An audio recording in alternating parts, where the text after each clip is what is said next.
네, 오늘 교회 서신 두 번째 날입니다. 바로 들어가겠습니다. 오늘 고린도전서 서론 먼저 보겠습니다. 고린도전서는 다 아시죠? 바울입니다. 우리는 지금 바울 서신을 계속해서 보고 있는데 지난주에는 바울의 대표적인 서신 로마서를 함께 보았습니다. 로마서 교회에 가지 않았지만 로마에 있는 교회 교인들을 위하여서 쓴 아주 사도 바울의 복음의 진수를 그리고 있는 설명해 주는 로마서. 오늘은 고린도 전서와 후서 그리고 갈라디아서까지 보겠는데 다 바울이 쓴 서신입니다. 누구를 향해서 썼나? 너무 쉽죠. 고린도 교회입니다. 고린도에 있는 하나님의 교회 곧 그리스도 예수 안에서 거룩하여지고 성도라 부르심을 받은 자들. 그래서 고린도 교회를 향한 사도 바울의 서신. 왜 썼을까요? 고린도 교회가 아주 특별한 위치에 있기 때문입니다. 고린도는 어떤 도시인가요? 주전 146년에 로마인들에 의해서 멸망된 도시이지만 다시 재건을 한 줄리어스 시저가 46년에 로마의 식민지로 다시 되어서 성장하고 번역했다. 왜 그랬냐면 그 위치적인 조건 때문에 그래요. 아가야 지방의 수도가 됐는데 한번 보겠습니다. 고린도가 항구가 북쪽과 북서쪽과 남동쪽에 있는데 그것이 약 그 에게해와 서쪽 바다와 동쪽 해를 잇는 항구가 됐어요. 그래서 동쪽에서 어떤 물건을 싣고 와서 서쪽으로 가려면 삥 돌아서 가는 것보다는 고린도를 지나쳐서 가도 훨씬 더 편하게 갈 수 있죠. 그리고 동서남북이 다 뚫려 있는 그런 형국이기 때문에 이곳이 많은 사람들이 왕래가 있었죠. 그래서 뭐라 그랬어요? 사도행전을 할 때 사도 바울은 교회를 세울 때 그냥 아무데나 세운 것이 아니라 어떤 입지적인 조건들을 보고 전략적으로 교회를 세웠는데 고린도 교회가 그 중에 하나이죠. 그래서 서쪽으로는 이탈리아, 동쪽으로는 아시아. 오늘날로 하면 아시아가 어디죠? 터키. 그래서 그 1차 여행, 2차, 3차 여행 할 때 이쪽 지역을 자주 오고 가는 그런 지형이었습니다. 그래서 많은 사람들이 있었는데 거기에는 다양한 배경의 사람들, 또 인종의 사람들이 있었습니다. 다양한 목적으로 이 고린도를 지나쳐 갔기 때문에 여기서 한번 교회가 잘 세워져서 여기서 복음을 들으면 어디로 가요? 자기가 온 곳과 갈 곳으로 가서 거기서 또 복음을 전파하게 되는 아주 놀라운 전도의 현장이 되는 거죠. 거기서 전도 캠프지가 되는 겁니다. 도시는 사당과 사원들로 가득했다. 당시 로마 시대에는 사람들이 많이 있는 곳에는 신전이 많았습니다. 우상 숭배가 아주 활발했던 지역이죠. 뭐 이런 설명들이 있는데 나중에 교재를 보시면 다 나오는데요. 중요한 것은 무엇이냐? 사람들이 영적으로 깨어 있어서 하나님을 받아들이는 것도 빨랐지만 또 많은 종교적인 그런 유입으로 인해서 믿음이 흔들리기도 쉬웠다라는 거죠. 그리고 진한 문화와 어떤 종교적인 행태들을 그대로 가지고 있기 때문에 약간 좀 섞여 있는 혼합주의적인 그런 신앙들을 보이게 되는데 그것이 고린도 교회의 서신을 쓸 때 목적 중에 하나입니다. 굉장히 다양한 문제들이 많았어요. 고린도 교회. 이런 역사적인, 입지적인, 환경적인, 문화적인 요인이 있었다라는 것. 자, 그 당시에 이런 말이 있었습니다. 고린티아 조마이. 그러니까 코린티오 조마이. 고린도인처럼 행동한다는 것은 굉장히 방탕하다. 방탕하다. 성적으로나 재정적으로 많이 방탕한 그런 사람들이다라고 하는 거죠. 특별한 것은 당시에 고린도 인구가 70만이었는데 그 중에 3분의 2가 노예였다는. 그래서 고린도 좀 이따 보겠지만 고린도 교회 고린도 전서에는 어리석인 자들 이런 그런 그런 단어들이 쓰입니다. 왜 그러느냐? 많은 사람들이 노예였어요. 교육받지 못한 사람들. 근데 그런 사람들을 하나님께서 변화시키셔서 놀라운 예수 그리스도의 전파자로 사용하신 거죠. 바울은 2차 전도 여행 때 고린도에 교회를 설립했습니다. 그때 쓴 게 아니에요. 2차 전도 여행 때 거기에 머물러서 거기서 오랫동안 있으면서 고린도에 교회를 세웠습니다. 근데 핍박 때문에 아덴으로 피하고 거기서 다시 고린도로 또 가는 여러 가지 핍박 때문에 계속 옮겨 다니는 가운데서 바울이 여기서 브리스길라와 아굴라를 만나죠. 그래서 나중에 브리스길라와 아굴라가 아볼로를 전도해서 아볼로가 에베소 교회에서 굉장히 활동을 하는데 나중에 보면 이제 뭐 바울파냐, 아볼로파냐, 뭐 게바파냐 이런 게 나와요. 왜 그렇죠? 다 이런 이유가 있습니다. 거기서 한 사역들을 우리가 한번 쭉 나왔는데 나중에 한번 보시면 좋겠고요. 오늘은 성경을 좀 많이 보면서 하도록 하겠습니다. 언제 썼나? 3차 전도 여행 때, 2차는 고린도 교회를 세웠고 3차 전도 여행 때 에베소에 있을 때 고린도전서를 기억했습니다.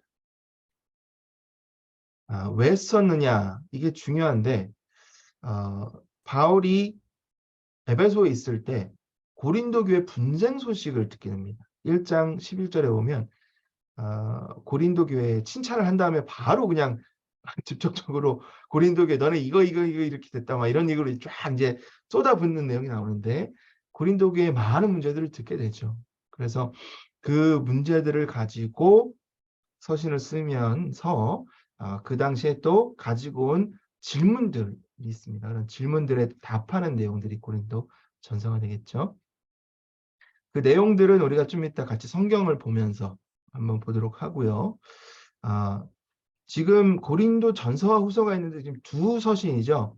근데 성경학자들이 추론하기는 고린도에 쓴 편지가 3개 아니면 4개였다고 얘기를 해요. 그러면 두 편지는 어디 갔을까요? 미싱, 없습니다. 언급한 고린도 전서와 후서 이렇게 언급한 내용들을 비추해서 고린도 교회의 서신을 3개 혹은 4개를 썼다. 근데 왜 거기에 왜 다 안 들어갔느냐? 성경은 뭐예요? 사람이 바울이 썼다고 다 성경이 되는 게 아니에요. 성령 하나님께서 사람의 저자에 감동을 주셔서 성경 말씀으로 하는데 고린도 전서와 후서는 성령님께서 이거는 성경으로 인정하신 부분이 나머지 그 서신들은 성경을 인정하지 않았기 때문에 미싱되고 또 성경에 합류가 되지 않았겠죠. 자, 그것을 그렇게 기억하시면 좋겠습니다. 자, 무엇을 썼을까? 신앙의 원리입니다. 어떠한 원리를 썼느냐? 여러 가지 문제들을 가지고 신앙의 원리를 문제를 하나하나 조목조목 어드레스하면서 또 거기에 대해서 신앙적인 교리적인 답을 하면서 그런 것들을 가르쳤는데 거기 보면 뭐뭐에 대하여는 이라는 표현이 있습니다. 무슨 이야기냐면 고린도 교회 성도들이 질문을 해서 누구한테 보낸 거예요. 누굴 통해서 보낸 거예요, 바울에게. 그래서 너네들이 말한 이거에 대해서는 내가 이렇게 대답한다 라고 하는 거죠. 자, 고린도 교회를 세운 것이 사도 바울인데 문제가 많다는 이야기를 들었어요. 그럼 마음이 어떨까요? 근데 그것도 한 번 편지를 보는 게 아니라 여러 번 편지를 보내고 여러 번 방문을 해야 돼요. 그러면 아버지이지만 화가 나잖아요. 답답함에 어떤 좀 질책도 하고 싶은 마음이 있잖아요. 그래서 그런 얘기를 합니다. 내가 매로 너희들에게 나아가지 않기를 바란다. 이런 얘기들이 있습니다. 자, 지금 고린도전서 어떤 어조로 쓰였는지를 여러분들에게 말씀을 드리고 있는 겁니다. 고린도전서에 나타난 예수 그리스도 당연히 복음에 대해서 말을 했기 때문에 그렇죠. 그리고 고린도 교회의 많은 그 문제점들이 복음에서 벗어난 본질이 아닌 비본질에 관한 부분이기 때문에 예수 그리스도에 대해서 조목조목 설명을 해주는데 결국은 모든 문제의 해답은 뭐예요? 솔루션은 예수 그리스도라는 것을 기억하면서 한번 내용을 보겠습니다. 간단하게 좀 아웃라인을 보면 1장부터 4장은 교회 분열에 대해서 다루고 있습니다. 그리고 5장과 6장은 그들이 겪고 있는 여러 가지 잘못된 행동들, 하고 있는 것들에 대해서 징계를 하는 거죠. 그 다음에 7장부터 10장까지는 그들이 물어본 질문들.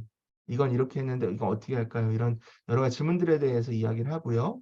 그 다음에 고린도 교회의 무질서함에 대해서 하나하나 설명을 합니다. 11장부터 14장. 여기에는 은사에 대한 이야기도 나와요. 나중에 좀 그 얘기를 자세히 나눌 텐데 그 다음에는 15장, 16장에는 교리에 대한 부분, 특별히 부활에 대한 부분에 대해서 이야기를 하고 있습니다. 자, 그럼 이제 아웃라인 한번 보겠습니다. 서론 1절부터 9절까지는 칭찬을 하고 있습니다. 칭찬을 하고 있는데 여기 보면 5절에 보면 이렇게 되어 있습니다. 이는 너희가 그 안에 모든 일 곧 모든 언변과 모든 지식에 풍족하다. 그리스도의 증거가 너희 중에 견고하게 되어 있다. 너희가 모든 은사에 부족함이 없어 우리 주 예수 그리스도의 나타나심을 기다린다. 어찌 보면은 정말 모범적인 교회죠. 모범적인 교회인 것 같은데 근데 바로 10절에 보면은 10절에 보면은 고린도 교회 분쟁에 대해서 나옵니다. 10절 한번 볼까요? 교회 내에 분파가 있다라고 하는데 10절을 보면 형제들아 내가 우리 주 예수 그리스도의 이름으로 너희를 권하노니 모두가 같은 말을 하고 너희 가운데 분쟁이 없이 자, 분쟁이라는 얘기가 나와요. 분쟁. 우리도 지금 우리 교회 분쟁이 없기를 기도하죠. 한 마음으로 연합하기를 기도하고 또 서로 화목하고 사랑하기를 기도하는데 초대교회에 그것도 대사도인 사도 바울이 세운 교회에 뭐예요? 분쟁이 있었다라는 것. 이게 어찌 보면 우리에겐 좀 위로가 되는 말이기도 합니다. 우리 교회가 완벽하지 못하는 것이 그게 정상이라는 거예요. 그렇죠? 교회는 그리스도인들이 모인 예수 그리스도의 자녀들이 모인 교회지만 우리가 죄성이 있는 은혜가 없으면 죽을 수밖에 없는 죄인이기 때문에 그런 교인들이 모인 성도들이 모인 곳은 당연히 완전하지 못하죠. 물론 하나님의 몸, 유니버설 철치는 영적인 의미에선 완전합니다. 왜냐하면 그리스도의 몸이기 때문에. 하지만 어떤 현실적으로 보았을 때, 육적으로 보았을 때는 우리 로컬 철치, 그 하나하나의 교회, 개교회들은 완벽하지 못하죠. 그래서 그런 문제들을 이제 보게 될 텐데 12절 한번 보겠습니다. 12절. 우리 허혜진 집사님 한번 12절 읽어봐 주시겠습니까?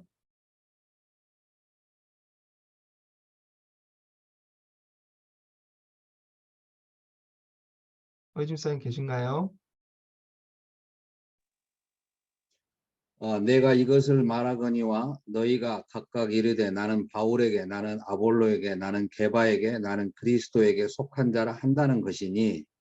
네, 맞습니까? 맞습니다. 감사합니다. 예. 여기에 분명히 분파가 있어요. 이게 뭐 한 교회 안에 장로파가 있고 뭐 감리파 이런 의미가 아니에요. 한 교회 안에 나는 아볼로 사람이다.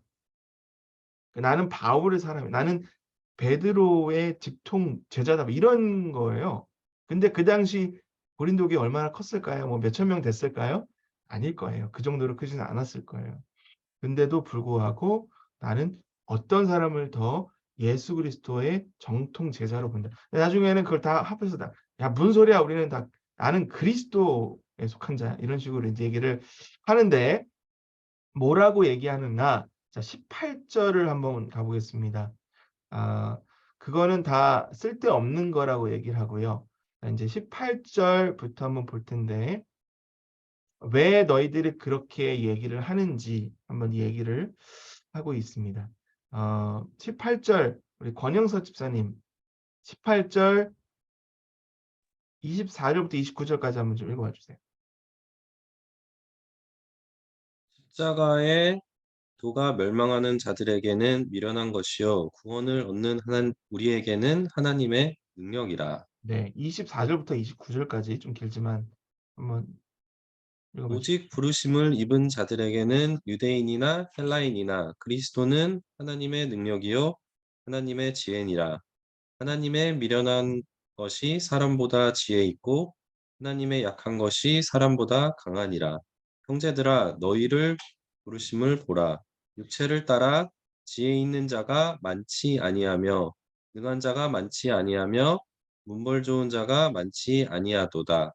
그러나 하나님께서 세상에 미련한 것들을 택하사 지혜 있는 자들을 부끄럽게 하시고 세상에 약한 것들을 택하사 강한 것들을 부끄럽게 하려 하시며 하나님께서 세상에 천한 것들과 멸시받는 것들과 없는 것들을 택하사 믿는 것들을 패하려 하시나니 이는 아무 육체라도 하나님 앞에서 자랑하지 못하게 하려 하심이라. 네, 감사합니다. 다시 말해서 너희가 분파를 나누는 이유는 우리가 너희보다 낫다라는 거죠. 내 안에 자랑하는 어떤 면에서 우리가 더 낫다. 그거는 나와 있지는 않지만 내가 봤을 때는 바울이 누구보다 뛰어나다. 아니야. 베드로가 원래 저 정통성이 있지. 그러니까 내 것을 드러내고 내가 연결되는 것을 드러내는 자랑하는 거예요. 근데 뭐라고 하냐면 자, 생각해 보자. 우리가 다 누구냐라는 거죠. 그리고 그리스도는 어떤 어떤 분으로 왔느냐라는 거죠. 결국은 세상이 보았을 때는 똑똑한 거, 출신 좋은 거, 뭐 성취 많이 한 거 이런 것들을 보지만 예수 그리스도는 하나님은 그걸 보지 않는다는 거예요. 오히려 세상에 보았을 때 천하고 멸시받는 사람들, 없는 사람들, 교육받지 못한 사람들을 통해서 역사하신다는 거죠. 그러니까 다 교만하지 말고 겸손히 그리스도를 바라보자. 자랑하는 자는 주 안에서만 자랑해라. 그렇죠. 하나님만을 드러내라라는 뜻인 거죠.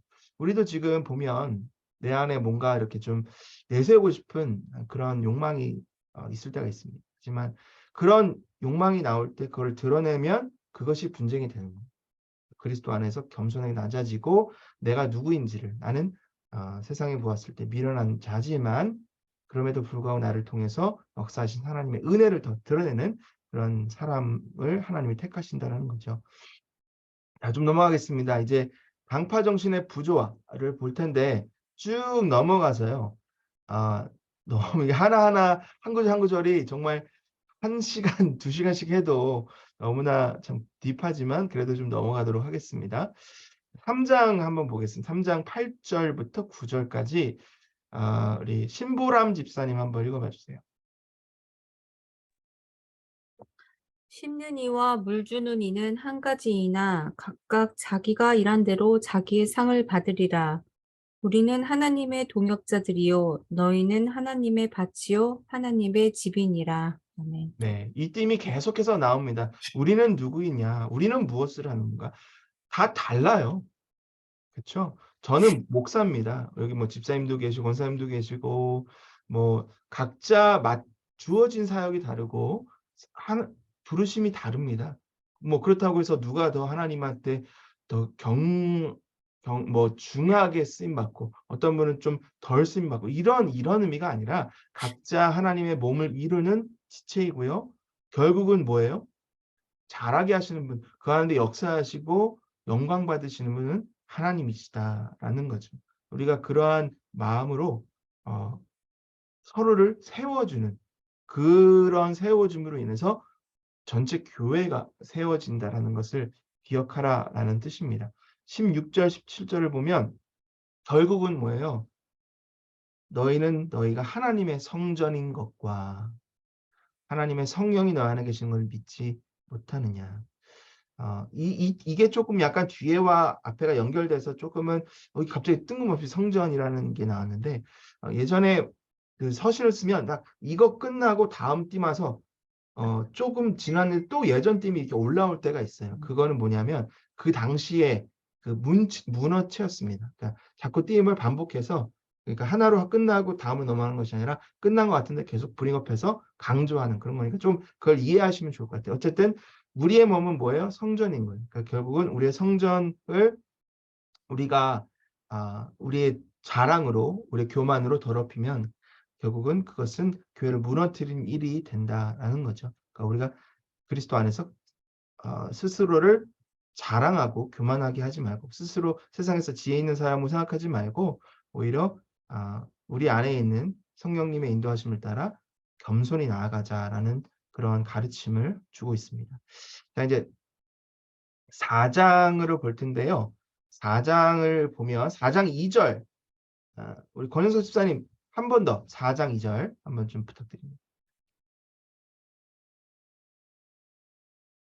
그리고 맡은 자들에게 구할 것은 충성이니라. 네, 맞습니다. 그러니까 우리가 누구에게 충성해야 될까요? 우리 그리스도의 자녀로 불러준 하나님 앞에 충성해야 되겠죠. 작은 일, 아주 작은 일이라 하더라도 그것은 하나님이 불러주신 부르심이라면 기쁨으로 감당해야 되는 그런 영적 책임이 있는 충성해야 되는 청직이다라는 것을 기억하라는 거죠. 그런 마음으로 기억하며 충성되이 나아갈 때 결국은 하나님이 기뻐 받아주신다는 사실. 자, 기억하고 다음 이제 5장으로 넘어갑니다. 5장. 좀 점프인데요. 어쩔 수 없습니다. 우리가 다 하나하나 볼 수 없기 때문에 좀 중심되는 것들 주의로 보겠습니다. 자, 5장은 어떤 문제이냐? 근친상간. 근친상간. 쉽게 얘기해서 가족 간에 성적인 결합이 있는 경우, 그게 음행이죠. 그러니까 지금 현재로서도 그거는 받아들일 수 없는 육적인 행동인데 그 당시에 그것이 아주 왕성했던 거죠. 왜요? 고린도 교회가 그 고린도 지역에서의 영향을 받았기 때문에. 근데 이게 교회 밖의 얘기 아니에요. 5장 11절을 보면 5장 1절을 보면 이렇게 되어 있습니다. 너희 중에 심지어 너희 중에 교회 안에 음행이 있다함을 들으니 그런 음행은 이방인 중에서도 없는 것이라 누가 그 아버지의 아내를 취하였다 하는도다. 근데 나중에 보면 그냥 아버지의 아내를 취한 게 아니라 교회 안에서 그거를 어떻게 액션을 취하지 않은 거예요. 그냥 용납해 준 거죠. 그러니까 그 사람이 어떤 사람인지는 잘 나왔지 않지만 거기에 대해서 회개를 시키거나 누구 교회 지도자가 거기에 대해서 뭐 드레스를 한 게 아니에요. 그냥 넘어간 거죠. 그래서 11절을 보면 내가 너에게 쓴 것은 만일 어떤 형제라 일컫는 자가 음행하거나 탐욕을 부리거나 우상숭배를 하거나 모욕하거나 술 취하거나 속여 빼앗거든 사귀지 말고 그런 자와는 함께 먹지도 말라 함이라. 예전에 하나님께서 가나안 땅에 들어가실 때 가나안에 있는 족속들을 어떻게 하셨어요? 남기지 말고 eliminate, 제거해라. 아예 뿌리를 뽑아라라고 하셨어요. 왜 그렇죠? 놔두면 그 죄가 이스라엘 백성에게도 고스란히 들어온다는 거. 교회 안에 어떠한 죄악의 뿌리가 보인다면 그것을 파내고 끊어버리라는 거예요. 근데 그것이 그냥 농락되기 시작하면 결국은 그 틈을 타서 죄가 교회를 잠식하게도 결국은 교회가 무너지게 되기 때문에 그런 것들은 아예 끊어버리라는 그런 아주 엄중한 경고의 말씀입니다. 자, 뭐 여러 가지 그 외에도 많이 있지만 그 다음 또 문제를 어드레스해요. 그러니까 지금 사도 바울도 바빠요. 여러 가지 문제가 많아가지고 갑자기 이제 소송에 대한 문제를 넘어갑니다. 세상 법정에 교회 안의 분쟁을 세상 법정에 들어가는 거예요. 사실 여러분 지금 우리 교회 안에 지금 우리 와시노주랑 양록이 아니라 지금 현재 교회 안에서 분쟁이 일어날 경우에 가끔 civil law, 그러니까 교회법이 아니라 세상법으로 그 민사 소송으로 그렇게 시빌 러로 나아가는 경우가 가끔 있어요. 어쩔 수 없죠. 그러니까 교회 안에서 교회법이 그걸 다 해결해 주지 못하기 때문에. 그러니까 무조건 그렇게 나가는 거에 대해서 뭐 정죄하고 그런 게 아니라 너희들이 그것이 너무나 일반화되어 있다는 것을 가리키는 거죠. 그러니까 세상법을 나가기 전에 너희 안에 예수님께서 주신 그런 법칙을 따라서 분쟁 없이 그것들을 잘 은혜 가운데 마무리 져라. 왜냐하면 그것이 결국 뭐예요? 세상이 보았을 때는 교회가 예수 그리스도의 몸이 아니라 하나님의 사랑으로 뭉쳐진 공동체가 아니라 너나 나나 똑같네. 이런 이미지를 보일 수 있다라는 거죠. 그래서 우리도 지금 우리 안에 교회 안에 어떤 어려움이 있거나 분쟁이 있을 때는 그러한 법칙 안에서 잘 지혜롭게 적용해야 될 필요가 있습니다. 자, 12절로 넘어가겠습니다. 12절. 이제 거기 보면 몸으로 하나님께 영광을 돌리라라는 말씀이 있는데 18절부터 20절 다시 이제 음행에 대한 얘기가 나와요. 제가 말씀드렸죠. 하나의 띠임이 끝나고 아예 그냥 딱 마무리되고 넘어가는 게 아니라 자꾸 반복되는 것을 보는데 이것은 그래도 당시에 그 어떤 글을 쓰는 그런 방식이었다는 거 기억을 해주시고요. 장경원 집사님 18절부터 20절까지 굉장히 중요한 말씀입니다. 한번 읽어보시면 감사하겠습니다. 음행을 피하라. 사람이 범하는 죄마다 몸 밖에 있거니와 음행하는 자는 자기 몸에 죄를 범하느니라. 너희 몸은 너희가 하나님께로부터 받은 바 너희 가운데 계신 성령의 전인 줄을 알지 못하느냐. 너희는 너희 자신의 것이 아니라 값으로 산 것이 되었으니 그런즉 너희 몸으로 하나님께 영광을 돌리라. 네, 감사합니다. 여러분, 이 관점을 잘 이해해야 되는데, 당시에 일반적으로 생각하는 이 몸은 굉장히 악하다고 봤던 시대입니다. 그러니까 악한 거기 때문에 마음대로도 되는 거예요. 내가 원하는 대로. 그렇죠? 그러니까 그러한 믿음이 있었어요. 그 당시에 그 문화적으로. 그러면 내가 하고 싶은 대로 하는 게 뭐예요? 내 자유잖아요. 근데 사도 바울이 이야기하는 것은 너의 몸이 너 것이 아니라는 거죠. 하나님의 것이라는 거. 왜냐하면 우리 안에 하나님의 영이 살아계시기 때문에 우리는 성전이기 때문에. 그러니까 우리의 몸, 비록 내 자유라고 믿을지 모르겠지만 그게 아니라 하나님의 성전이고, 또 우리의 몸을 단순히 자유를 억압하는 걸 넘어서 오히려 너의 몸을 하나님의 영광으로 사용해라라는 그 관점으로 우리의 몸을 바라보면 안 해야지 아니라 해야지. 뭐를 해요? 하나님의 영광을 위해 좋은 것을 해야지 라는 관점으로 우리의 몸을 사용해라라는 거죠. 그러니까 그것이 우리의 몸을 이해하는 바른 이해다라는 것을 사도 바울이 이야기하고 있습니다. 자, 이제부터 7장에서부터는 고린도 신자들이 여러 가지 질문을 했던 것 같아요. 그래서 7장 1절에 보면 너희가 쓴 문제에 대하여 말하면 이라고 이제 여러 가지 문제, 되게 여러 가지 토픽이 많아요. 그래서 쭉 보면 이제 결혼에 대한 교훈이 나옵니다. 결혼에 대한 것이 나오는데 이걸 다 어드레스하기는 좀 어려우니까 성경보다는 여기 한번 스크린만 봐주세요. 결혼에 대한 교훈 첫 번째, 부부간의 관리에 대해서. 자, 당시에 뭐가 있냐면 분방하는 거에 대해서 나와요. 그때 아주 열심히 있던 그 신도들이 많은데 내가 지금 뭐 40일 기도하니까 이제 뭐 우리 나 don't touch 뭐 이렇게 하면 그런 경우 때문에 여러 가지 뭐 문제가 있었던 것 같아요. 어쨌든 뭐 분방하지 말라 뭐 이런 이야기들이 나옵니다. 어쨌든 뭐예요? 내 몸도 내 것이 아니라는 거죠. 그리스도의 안에서 서로를 배려해 주라는 거. 그리고 여기서는 좀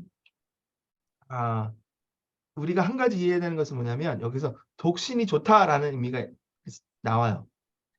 두 가지를 이해해야 되는데 첫 번째, 사도 바울은 독신주의가 아니라 gift of celibacy라고 그래서 정확히는 안 나와 있지만 은사라 그래요. 그러니까 결혼하지 않아도 되는 어떤 그 분이 뭐 호모섹슈얼이었다는 그런 의미가 아니라 어쨌든 이성에게 그렇게 막 뭔가 이렇게 음행을 품는 그런 것들이 부터 자유로웠던 것 같아요. 이 컨텍스트를 보면 뭐 이성에게 끌리는 뭐 이런 거든가. 그래서 가끔은 이제 성적인 유혹이 찾아올 때 왜 그렇죠? 내가 이성에게 그런 끌리는 그런 욕망들이 넘치기 때문에 그런 거죠. 근데 사도 바울은 거기서부터 좀 자유로웠던 것 같아요. 두 번째 뭐냐면 사도 바울은 당시에 예수님이 금방 오실 거라고 생각을 했어요. 그러니까 금방 오실 건데 너희들 괜히 결혼해가지고 여러 가지 결혼해 보신 분들 다 아시잖아요. 그러다 좋기도 하지만 자녀가 있으면 신경 쓸 게 많아요. 시간도 많이 뺏기고요. 뭐 돈도 많이 써야 됩니다. 그렇죠? 그러니까 그거 할 바에는 차라리 그냥 독신을 살면서 예수님 오실 때까지 포커스, 그러니까 컨센트레이트 하라는 거예요. 하나님에 대해서. 그런 관점에서 썼다는 거지 결혼한 것이 잘못됐다 이렇게 얘기를 하진 않지만 오히려 독신을 좀더 encourage하는 그런 모습을 보게 되는데 그걸 좀 이해할 필요가 있습니다. 근데 또 한 가지 중요한 것은 뭐냐면 믿는 사람이 그러니까 믿지 않는 사람이 결혼했어요. 근데 이제 믿었어요. 그러면 배우자가 믿지 않는 사람이에요. 그러면 이혼해야 되느냐? 그렇게 하지 말라는 거죠. 뭐 그런 이야기도 나옵니다. 처녀에 대한 교훈도 뭐 나오고요. 이제 이런 것들은 좀 한번 읽어보시면서 다 읽어보셨죠, 여러분들 숙제로. 이제 다시 한번 읽어보시면서 이런 내용들을 한번 좀 보셨으면 좋겠어요. 근데 이게 지금 2000년 지난 후에 그냥 원투원으로 그대로 적용해야 되는가 그런 것들은 좀 시대적인 상황과 당시에 이 사도 바울이 어떠한 의도로 썼는지를 잘 이해될 필요가 있겠죠. 자, 다음으로 넘어갑니다. 8장부터 우상에 드려진 음식에 대한 교훈이에요.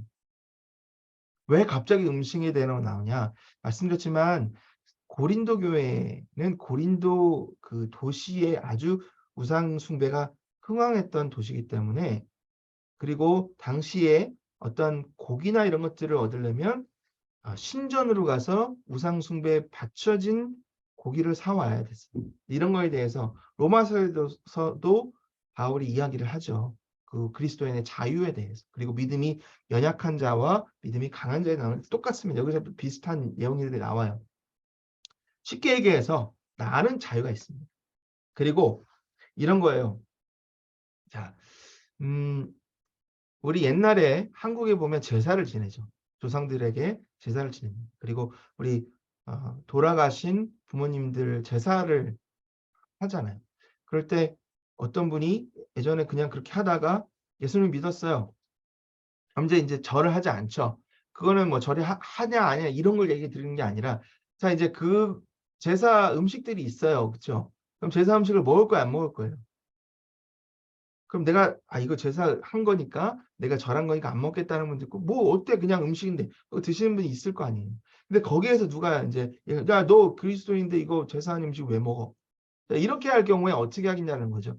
똑같습니다. 지금 고린도 교회도 그런 의미에서 나는 자유하지만 누군가가 내가 뭔가를 먹는 거 가지고 스탬블릭 블락, 걸림돌이 된다. 그것 때문에 시험에 빠지거나 그 신앙이 어려움이 될 거라면 하지 말라는 거예요.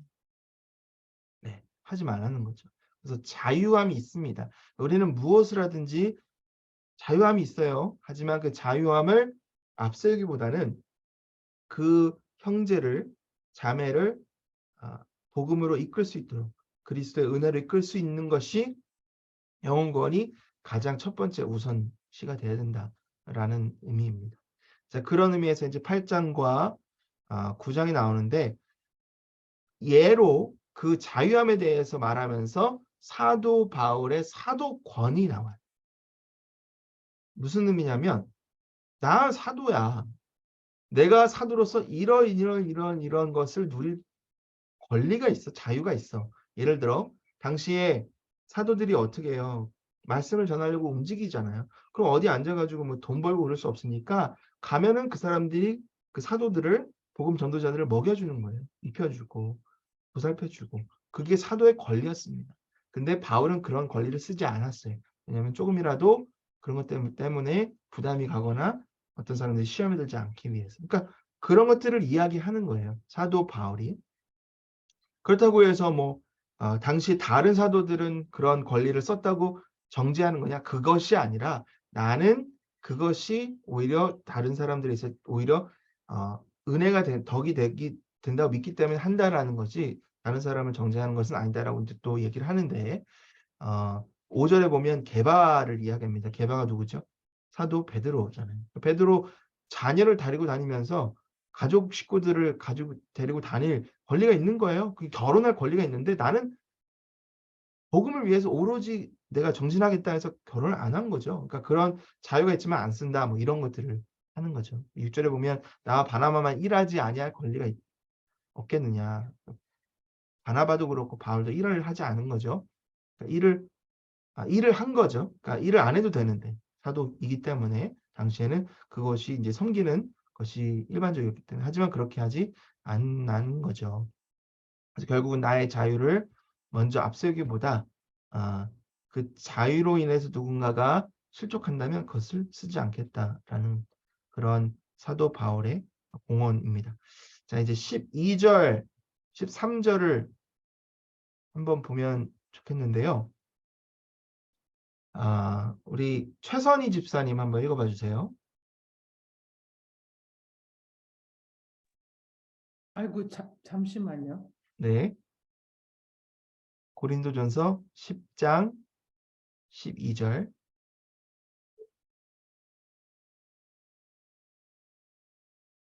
그런즉 선 줄로 생각하는 자는 넘어질까 조심하라. 네, 13절도. 사람이 강담할 시험 밖에는 너희에게 당한 것이 없나니 오직 하나님은 미쁘사 너희가 감당치 못할 시험 당함을 허락지 아니하시고 시험 당할 즈음에 또한 피할 길을 내사 너희로 능히 감사하게 하시느니라. 네, 감당하게 하시니라. 아멘. 감사합니다. 우리 집사님 미쁘사라는 표현이 나오는데 그거는 faithful이에요. God is faithful. 그러니까 하나님께서 faithful 하셔서 우리가 감당할 수 있는 시험만 주시는데 만약에 감당하지 못해서 넘어질 것 같아도 피할 길을 주신다라는 거죠. 근데 이 약간 좀 뜬금없어요. 그 앞에와 뒤에는 뭐냐, 우상숭배하지 말라는 거거든요. 우상숭배하지 마는데 우상숭배 이렇게 넘어질 수 있다라는 거예요. 우리가 넘어질 수 있는데 음행으로도 넘어질 수 있고 넘어질 수 있는데 조심하라는 거죠. 근데 조심해도 넘어질 수 있지만 있다라는 거예요. 그래도 하나님께서 너희가 뭐 감당하지 못할 반드시 넘어지고 쓰러질 만한 시험은 허용하지 않는다는 거죠. 그러니까 그것을 싸워서 이길 수 있는 만큼의 시험만 주시니까 나 이거 너무 힘든데라고 하지 말고 한번 해보라는 거예요. 왜? 넘어져도 결국은 하나님께서 일으켜 주실 거라는 건 믿음으로 해보라는 거예요. 그래서 우상숭배를 한번 해보지 말라는 거. 내가 지금 이거 안 함으로 인해서 불이익 따지 않았나? 내가 뭐 이거 안 하면은 사람들이 나 왕따 시키는 거 아니야? 뭐 이렇게 생각할 수 있지만 그렇게 생각하지 말고 한번 해보라는 거죠. 그렇게 했을 때 하나님께서 힘도 주시고 지켜주시고 그리고 방법들을 열어주신다라는 그런 말씀입니다. 자, 마지막으로 보면 10장 마지막에 보면 23절과 24절이 나오는데 김지희 집사님 한번 읽어봐 주세요.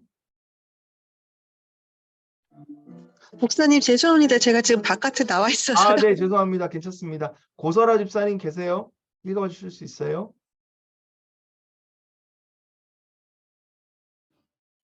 네. 네. 모든 것이 가하나 모든 것이 유익한 것은 아니요 모든 것이 가하나 모든 것이 덕을 세우는 것은 아니니 누구든지 자기의 유익을 구하지 말고 남의 유익을 구하라. 네, 감사합니다. 우리 31절부터 33절까지도 좀 읽어주세요.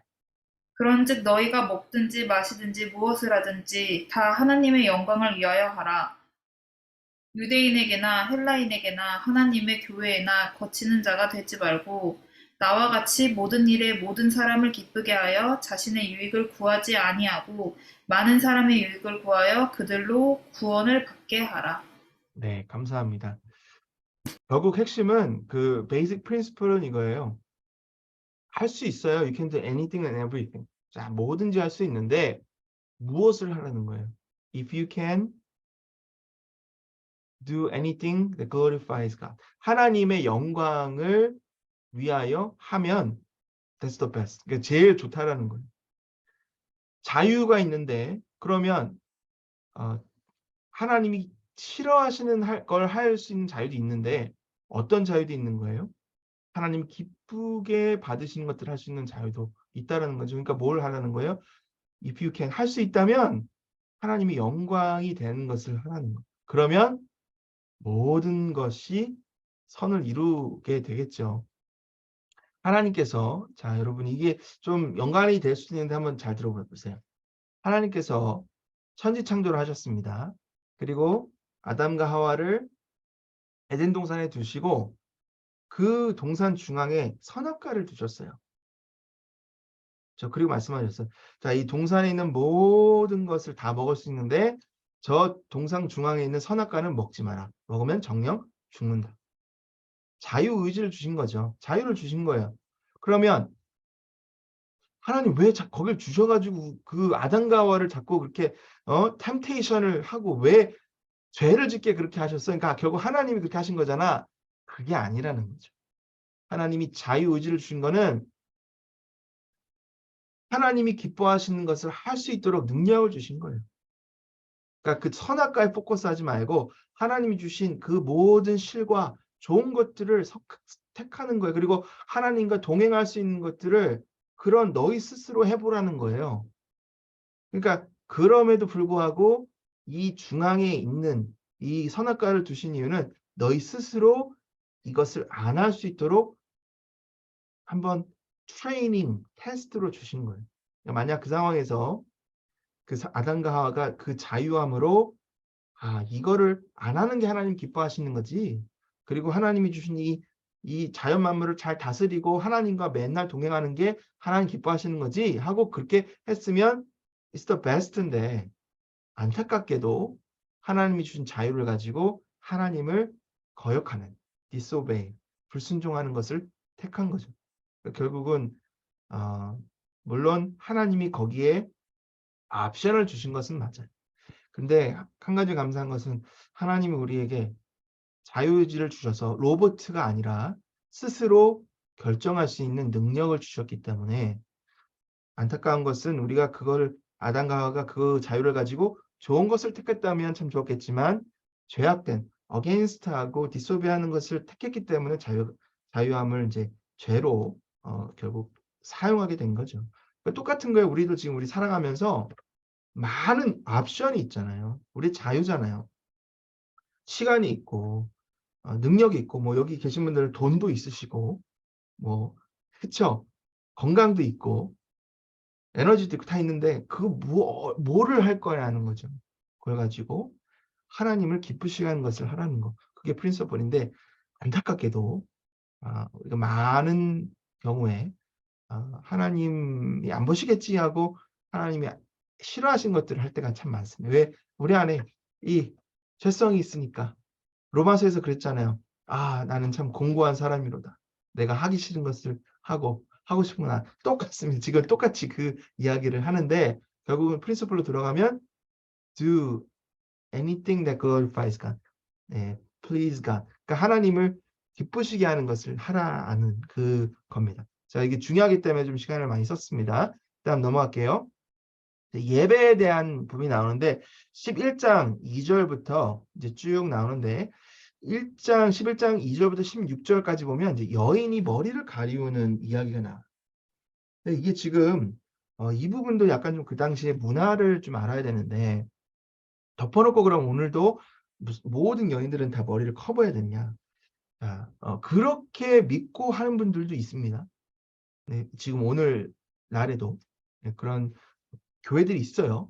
그리고 뭐 스커트는 여기 길게까지만 해야 되고 뭘 그렇게 드러내면 안 되고 이런 그 교단이 있습니다. 근데 그 교단은 우리는 아니고요. 그 당시에 머리를 가리운다는 것은 의미는 뭐냐면 내가 결혼을 했다는. 그 당시에 이제 결혼한 여인이 머리를 가리운다는 것은 나는 결혼한 여인이고 내게 남편이 있습니다라고 했는데 당시에 어떤 이유 간에 그걸 벗고서는 예배하고 이런 경우가 있다는 거죠. 근데 그렇게 하지 말라는 사도 바울의 이야기다라는 것이 많은 학자들의 이야기입니다. 근데 그거는 이제 뭐 우리가 그 문화를 보고 이렇게 추론하는 거지 그것이 꼭 뭐 지금 전혀 아니야. 뭐 그렇게 혹은 이건 진짜 절대적인 거야. 뭐 이런 거는 좀 아니고요. 자, 그다음에 이제 석반찬 이게 나오는데 11장 23절부터 29절까지 보면은 우리가 자주 듣는 게 나와요. 성찬식 할 때 담임 목사님께서 읽으시는 본문입니다. 20절에 보면 내가 너에게 전한 것은 주께 받은 것이니 곧 주 예수께서 잡히시던 밤에 떡을 가지사 축사하시고 떼어 이르시되 이것은 너희를 위하여 내 몸이니 이것을 행하여 나를 기념하라 하시고 하면서 잔과 떡을 떼는 그러한 예수 그리스도의 말씀을 여기에 가져와서 사도 바울이 이야기를 하는 거죠. 근데 이게 왜 나왔냐? 그들에게 성찬을 어떻게 하냐를 가르치기 한 게 아니라 성찬의 의미를 가르치기 위해서 이걸 했습니다. 성찬을 그들도 했어요. 거의 매 끼니마다 했습니다. 문제가 뭐냐? 그게 하나의 식사가 된 거예요. 성찬이 식사가 된 거예요. 그러니까 여기서 뭐라 그러냐면 식사는 풍성하게 먹었잖아요. 근데 먼저 온 사람이 먼저 다 식사를 해버리고 나중에 온 가난한 사람들은 먹을 게 없는 거예요. 그러니까 배가 이제 고프죠. 근데 뭐예요? 같이 하는 게 성찬이잖아요.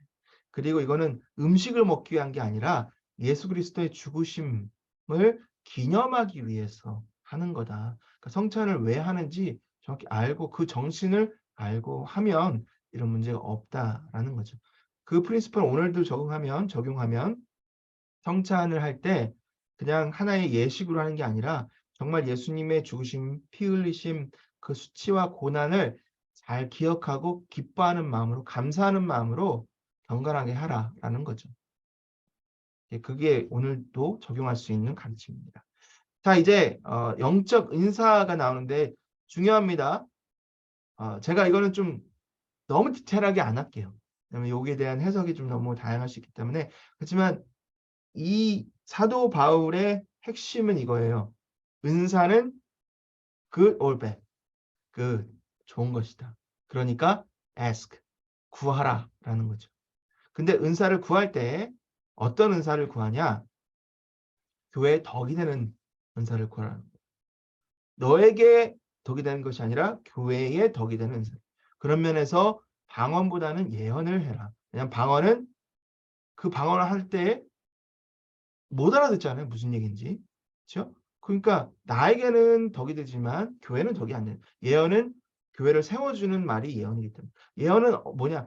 그 foretelling이 있어요. 그러니까 미래에 뭐가 있을 거다. 사도행전에도 보면 빌립 집사의 딸들이 예언하는 예언가였잖아요. 그러니까 당시 예언이 있었는데 그렇게 하는 예언도 있지만 요즘에 그리고 성경적으로 많은 예언은 foretelling이에요. 그러니까 격려해주고 하나님의 은혜를 나타내고 이제 그런 예언인데 어쨌든 그러한 예언이 교회를 세워주는 거기 때문에 오히려 그것을 강구해라 원한다면. 그리고 그 외에도 다양한 은사가 있습니다. 은사는 여러 가지나 성령 같고 직분 여러 가지나 주는 것 같으며 우리가 아는 은사도 있고 알지 못하는 은사도 있어요. 뭐 길 가다가 쓰레기만 보면 줍는 은사도 있어요. 근데 헌신과 봉사의 섬김의 은사죠. 그리고 뭐 말씀을 잘 전하는 은사도 있습니다. 제가 그 은사를 꼭 받길 원해요. 목사로서. 기도합니다. 말씀을 정말 전함으로 많은 성도들이, 많은 예수 그리스도를 믿지 않는 분들이 예수님께 돌아오는 그런 은사를 구합니다. 저보다는 우리 담임 목사님께서 훨씬 많이 받으신 것 같아요. 어쨌든 그런 은사를 구하는 거 하나님 기뻐하시겠죠. 하나님이 또 주실 수도 있고 안 줄 수도 있는데 중요한 것은 뭐냐? 교회를 세워주는. 그리고 은사를 주시는 분은 성령 하나님이시기 때문에 우리가 성령 안에 부리는 게 아니잖아요. 하나님이 원하시면 주신 겁니다. 또 다른 프린시플은 뭐냐? 그럼에도 불구하고 가장 으뜸된 은사는 사랑이라는 거예요.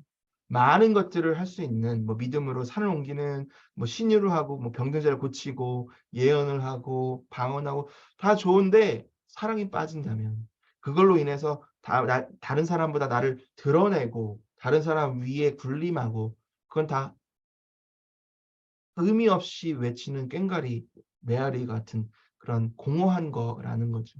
결국 가장 큰 은사는 사랑이다. 믿음, 소망, 사랑 이 세 가지는 늘 항상 있는데 그 중에 제일은 뭐예요? 사랑이다. 왜냐하면 모든 것을 다 집결하는 것은 사랑이고 하나님은 곧 사랑이시기 때문에. 그렇죠? 그리고 나서 다시 14장에 보면 방언과 예언에 대한 은사가 나옵니다. 여기서 중요한 것은 뭐냐면 사도 바울 스스로가 이렇게 내가 누구보다도 방언을 많이 이야기하는 것에 감사하다. 근데 그 뉘앙스를 보면 단순히 이 방언이 사도행전 2장에서 말하는 다른 나라 말은 아닌 것 같아요. 왜냐하면 알아들을 수 없는 말이라고 하기 때문에. 어쨌든 사도 바울은 방언을 많이 했던 사람 같은데 뭐라 그래요? 그럼에도 불구하고 나는 수만 방언을 하는 것보다 한마디의 사랑의 단어를 말하는 것이 더 낫다라고 믿는다. 네, 그러니까 방언이 의미 없다라는 의미 아니라 아무리 방언을 많이 하고 영적 은사가 많아도 결국 사랑이 없으면 nothing이라는 이런 의미입니다. 그래서 이런 성경적인 원리들을 우리가 잘 이해해야 되고요. 사랑에 대해서 얘기하면 또 한도 끝도 없습니다. 그러니까 제가 그거는 좀 넘어갈게요. 여러분들 사랑에 대한 부분은 나중에라도 우리가 좀 더 많이 나올 수 있기 때문에 좀 넘어가도록 하겠습니다. 15장을 갈게요. 15장을 가면 이제 부활에 대한 교리가 나옵니다. 부활. 왜 그러느냐? 당시에 부활에 대해서 의심하는 사람들이 많이 있었고 특별히 고린도 교회를 어지럽히는 사람들 중에서 부활에 대해서 퀘스천 마크를 하는 사람들이 많이 있었는데 이 15장은 굉장히 중요한 장입니다. 부활에 대해서 굉장히 변증학적으로 잘 설명해 주기 때문에. 뭐예요? 부활이 없으면 너희가 믿는 거 아무 의미 없는 거야 라고 하는 거예요. 부활이 없는 십자가는 그냥 승리 없는 죽음입니다. 그렇죠? 그러니까 부활이 있었기 때문에 십자가가 승리가 된 거죠. 부활을 예수님이 하시지 않았다면 우리 죄는 다 사해졌겠죠. 하지만 영의 부활은 없습니다. 왜냐하면 예수님께서 첫 열매가 되셨기 때문에. 그러니까 우리가 영생을 할 수 있느냐?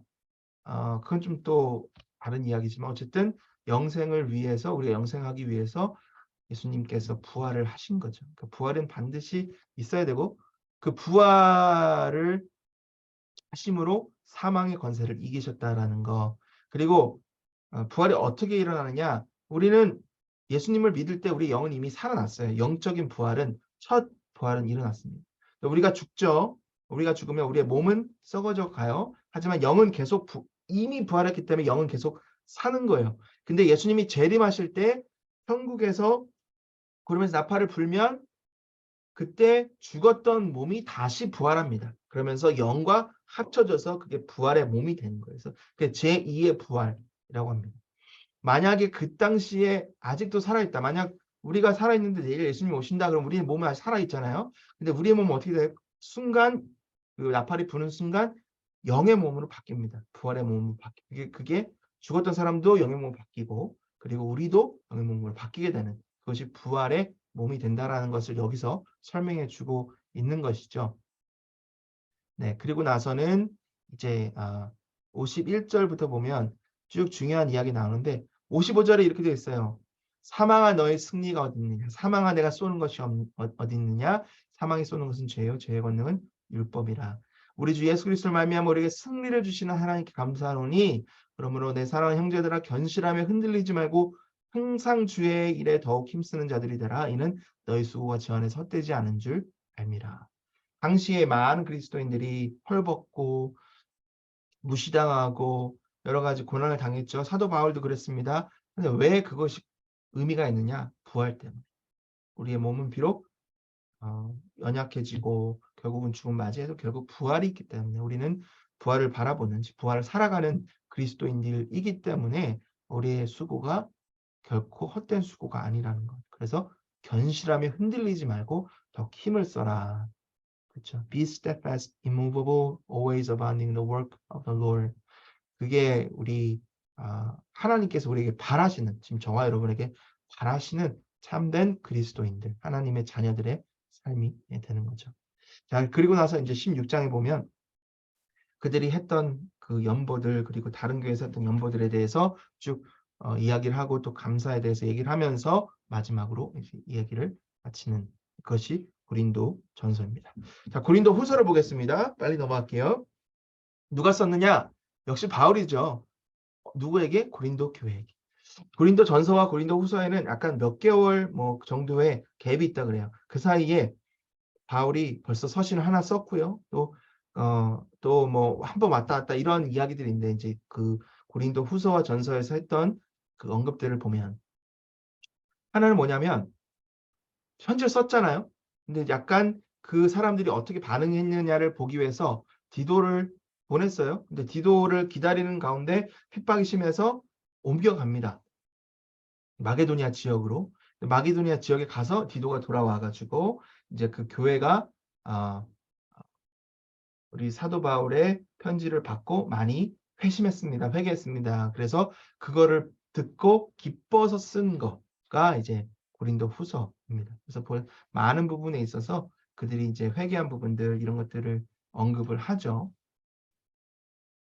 그 외에도 좀 더 이제 교리적인 부분을 하는데 이것들은 이제 한번 교재를 좀 읽어보시면 좋을 것 같고요. 역시나 제 3차 전도여행 때 썼습니다.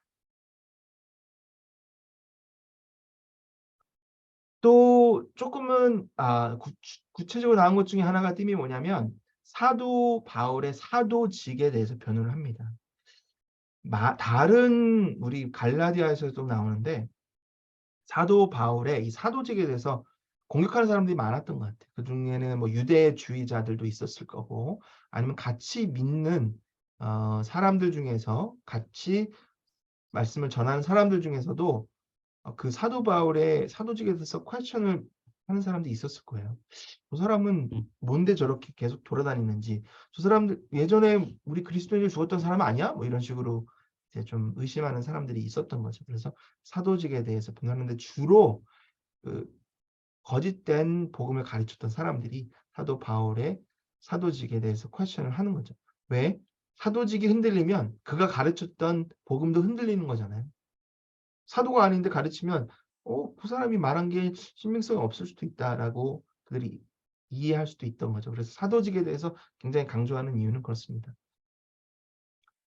자, 넘어가고요. 자, 한번 보겠습니다. 아웃라인 보면 1장부터 7장에는 이제 바울의 해명이 나와요.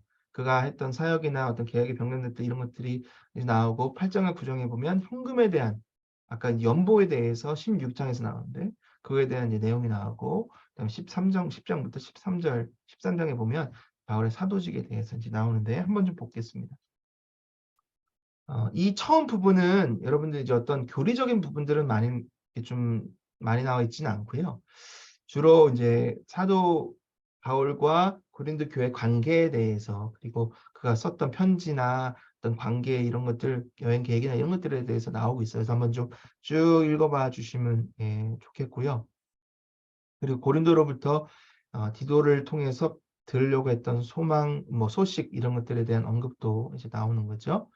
자, 그리고 나서 4장을 보면 사도는 그 봉사에 있어서 거룩한 능력의 지지를 받는다. 우리 김지희 집사님께서 사도 바울이 어떻게 얘기하는지 4장 7절부터 12절까지 고린도후서 4장 7절부터 12절까지 한번 읽어봐 주시죠. 김지희 집사님 계신가요?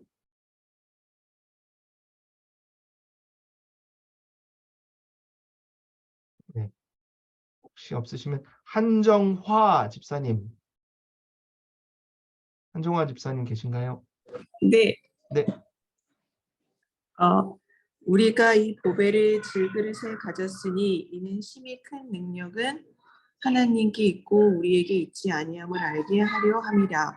우리가 사방으로 유거쌈을 당하여도 쌓이지 아니하며 답답한 일을 당하여도 낙심하지 아니하며 박해를 받아도 버린 바 되지 아니하며 거꾸러뜨림을 당하여도 망하지 아니하고 우리가 항상 예수의 죽음을 몸에 짊어짐은 예수의 생명이 또한 우리 몸에 나타나게 하려 함이라. 우리 살아있는 자가 항상 예수를 위하여 죽음에 넘겨짐은 예수의 생명이 또한 우리 죽을 육체에 나타나게 하려 함이라. 그런즉 사망은 우리 안에서 역사하고 생명은 너희 안에서 역사하느니라. 네, 감사합니다. 좀 긴데요. 결국은 사도 바울의 사역의 핵심 그리고 동력은 무엇이냐? 예수 그리스도의 생명이다라는 거죠.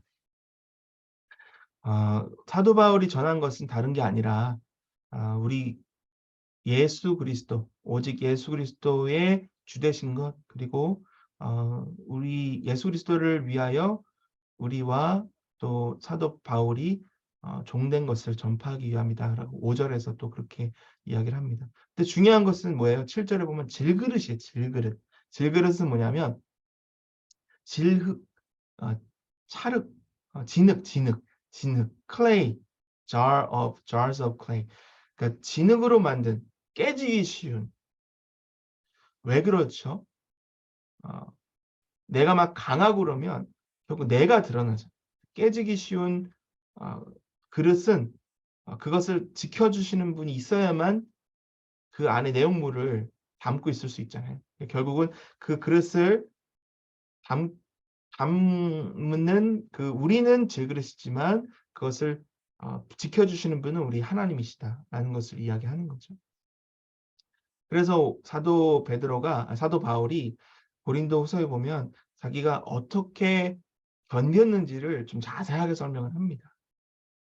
좀 고린도 전사랑은 어조가 다르죠. 고린도 전사는 굉장히 강하게 막 질책하고 가르치고 여러 가지에 대해서 이야기를 하는데 여기는 좀 이제 누그러진 것 같아요. 그렇죠? 어조가 좀 많이 누그러졌죠. 그러면서 자기의 약한 모습도 드러내는 그런 사도 바울을 우리가 볼 수가 있습니다. 5장 5절과 9절 우리 김상경 집사님 한번 부탁드립니다. 5장 5절, 9절.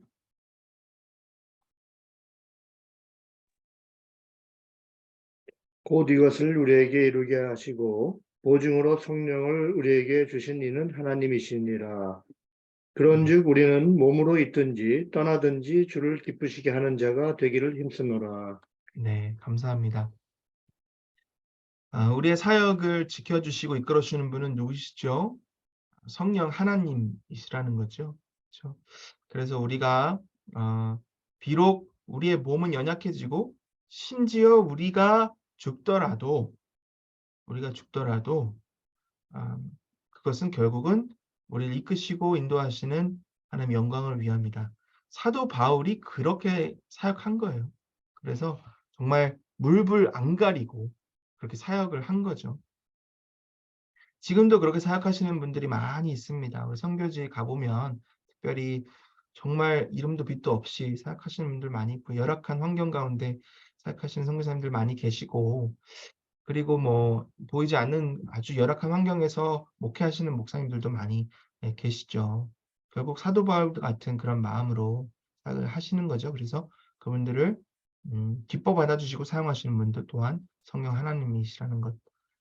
그런 마음이 없으면 세상적으로 봤을 때 정말 불쌍한 거죠. 그렇죠? 세상 사람들이 보았을 때는 왜 저렇게 사나? 왜 저렇게 맨날 이렇게 피해받고 약하게 사나? 근데 그게 아니라는 것. 그것이 사도 바울이 이 고린도 교회 성도들에게 전하고 싶은 진심 어린 마음입니다. 자, 5장으로 이제 계속해서 넘어가면 그가 받은 직분은 어떤 직분이냐? 화목하게 하는 직분이라는 거예요. 17절부터 21절까지 우리 이소정 집사님, 메릴랜드 사시는 이소정 집사님 읽어봐 주시겠어요? 17절서부터 21절까지요. 네. 그런즉 누구든지 그리스도 안에 있으면 새로운 피조물이라 이전 것은 지나갔으니 보라 새 것이 되었도다. 모든 것이 하나님께로서 났으며 그가 그리스도로 말미암아 우리를 자기와 화목케 하시고 또 우리에게 화목하게 하는 직분을 주셨으니 곧 하나님께서 그리스도 안에 계시사 세상을 자기와 화목하게 하시며 그들의 죄를 그들에게 돌리지 아니하시고 화목하게 하는 말씀을 우리에게 부탁하셨느니라. 그러므로 우리가 그리스도를 대신하여 사신이 되어 하나님이 우리를 통하여 너희를 권면하는 것 같이 그리스도를 대신하여 간청하노니 너희는 하나님과 화목하라. 하나님이 죄를 알지도 못하신 이를 우리를 대신하여 죄로 삼으신 것은 우리로 하여금 그 안에 하나님의 의가 되게 하려 하십니다. 네. 너무나 잘 아시는 말씀이죠. 고린도후서 5장 17절. 그런즉 누구든지 그리스도 안에 있으면 새로운 피조물이라 이런 것 지나갔으니 보라 새 것이 되었도다. 근데 이 말씀이 그게 끝이 아니라 이 말씀을 주시는 이유는 그 다음이에요. 그러니까 우리는 새 것이 된 거죠. 그러니까 이전에 우리는 하나님과 화목하지 못하는 우리예요. 죄인이기 때문에 저주받은 우리이기 때문에 하지만 우리가 그리스도 안에 새로운 피조물이 된 거예요. 그래서 이제는 하나님과 화목할 수 있는 거죠. 그리고 우리는 이제 세상과 하나님을 화목시키는 그런 직분을 받았고 그것이 사도 바울의 사역이다 하는 것이죠. 근데 그렇게 브릿지 역할을 하려면 우리가 드러나면 안 된다는 거죠. 우리가 강하면 안 된다는 거예요. 우리는 그 가운데 쓰러질 수도 있고 깨질 수도 있어요. 하지만 우리에게 생명을 주시고 우리에게 능력을 주시는 분은 하나님이시기 때문에 이기고 있다, 이겨나간다라는 것을 그렇게 말씀을 하고 있습니다. 여러분 그래서 그냥 5장 17절만 알고서 넘어가면 안 됩니다. 근데 그 말씀이 왜 있는지를 좀 알아야 됩니다.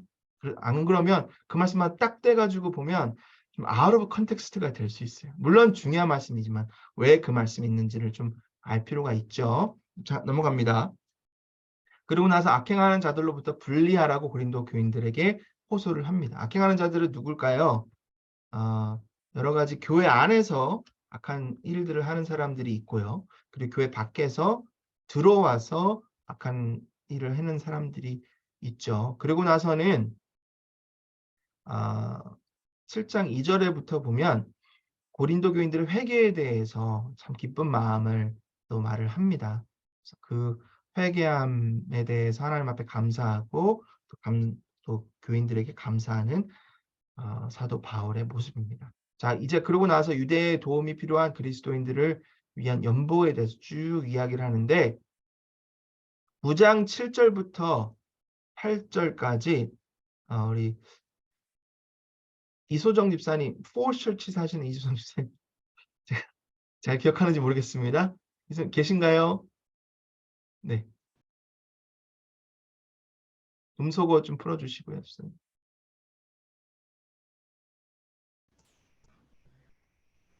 9장 7절에서 8절이요. 네네.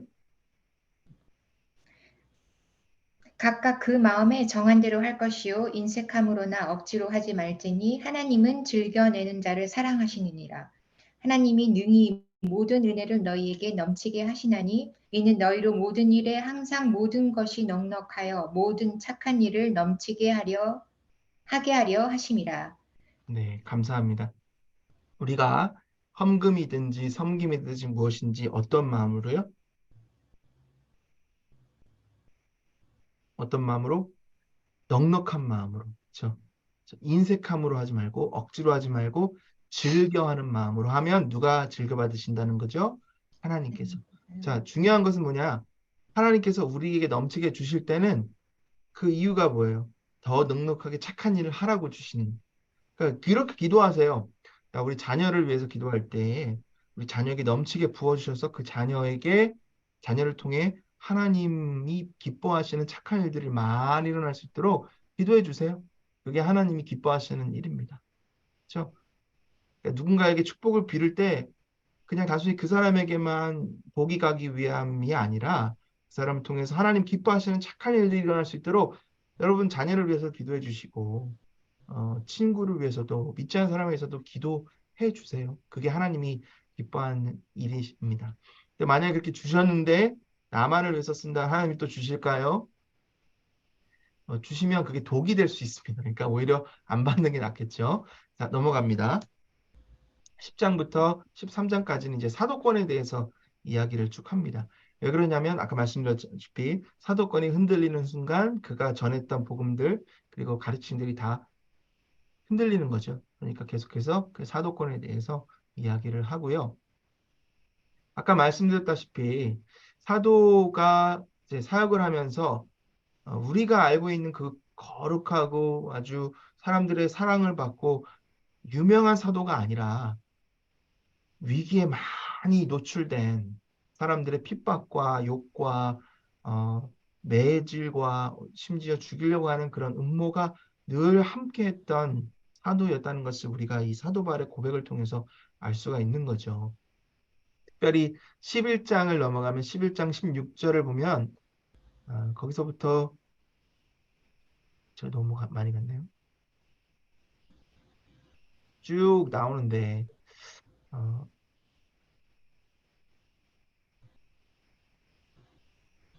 그가 했던 이제 자랑에 대해서 나오는데 물론 그가 자랑할 것이 많습니다. 여러 가지 많은 것이 참 자랑할 것이 많은 사람이었는데 그가 자랑하는 것은 그가 갖고 있던 백그라운드, 그가 갖고 있는 지식이나 어떤 환경적인 그런 것들이 아니라 하나님의 복음을 위해서 당했던 어려움들 그런 것들을 자랑한다는 거예요.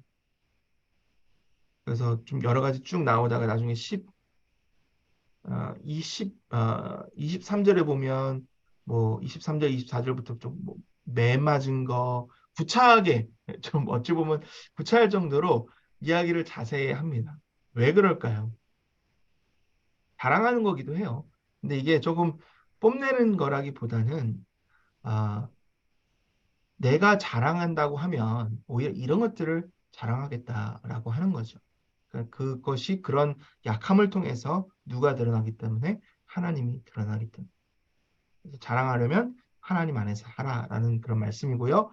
12장 이제 6절부터 보면 부득불 자랑한다면은 내가 이런 거 자랑하겠다 해서 뭐 영적인 부분을 얘기합니다. 그가 하늘로 올라갔다 뭐 이런. 근데 그게 그가 누구예요?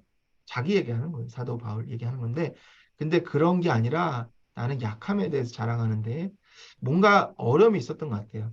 여러 가지 학설이 있는데 그 중에 하나는 그 눈이 어두웠다라는 거, 뭐 그런 것도 있고요. 아니면 그가 말하지 못한 어떤 죄성이 있었다. 왜냐면 그게 사도 로마서에도 나왔던 뭐 죄성 이런 것들이 하는 것도 있고. 근데 아마도 봤을 때는 여기서 말하는 육체의 가시, 사탄의 사자, 이거는 아마도 그가 그 예수님, 부활하신 예수님의 빛을 보았을 때 눈이 멀잖아요. 그러고 나서 아나니아가 안수해졌을 때 그 비늘 같은 것이 벗겨졌다고 했는데, 그래서 그때부터 시력이 안 좋았던 것 같아요. 그래서 내가 큰 글씨로 편지를 쓰는 것이란 그 갈라디아에서 얘기가 나오거든요. 눈이 잘 안 보였던 것, 막 그것이 아닐까. 예, 그거 그렇게 말하는 성경학자들이 많이 있습니다. 어쨌든 그런 것들을 자랑하는, 스스로를 자랑하는, 자랑이라고 하면 좀 그렇지만 예, 사도 바울이 나오고요. 그러고 나서 회개하지 않는 자들 향한 마지막 호소가 나오고 결론으로 사도 바울이 이제 고린도후서를 마무리하고 있습니다. 중요한 것이 마지막 장 마지막 절에 여러분들이 잘 아는 문구가 나옵니다. 뭐죠?